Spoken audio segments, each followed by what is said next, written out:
Градоначалникот на Скопје, дами и господа, Петре Шилегов, најави дека во план е набавка на паметни контењери. Знаете зашто се паметни?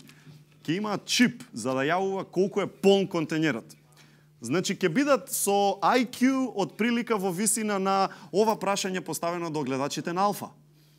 Беше ли социјализмот подобар од комунизмот?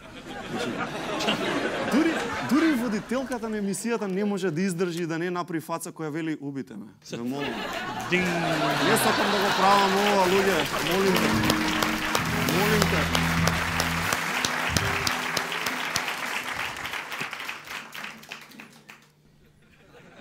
Сакате вака да ја водам цела емисија? Ќе ставаме чипови на контењерите, зашто очигледно да се крене капакот и да се погледне е преголем физички напор, па мораме сега да потрошиме преку 1 милион евра за тоа. Чекај, а тие чиповите зашто се, за да не бегаат или? Не, само да кажу ко батерија, колку е полн, да покажу. Да, луда работа. Сигурно е кинеско ова нешто.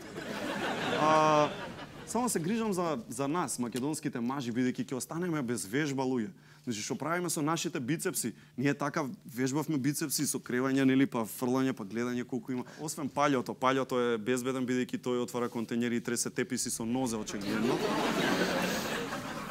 Ама на паљото никој нема да му ја одземе вежбата, бидејќи во Битола остануваат оние старите глупи контењери. Значи, овие паметните контењери кај нас само одат во Скопје.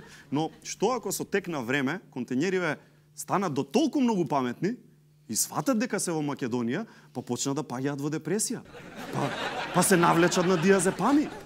Па ти дур се свестиш, контењериве за хоумпејдж си го ставиле визер, цел ден киснат во кладилница и веќе уплатиле кај Рамбо од Делчево за бугарски пасош. И што правиме? Ќе си отидат контењерите и треба пак да ги враќаме глупите тие стари контењери. Петре, бата ли таа работа со паметни контењери? Среди го прво загадувањето, Петре. Може? Ова!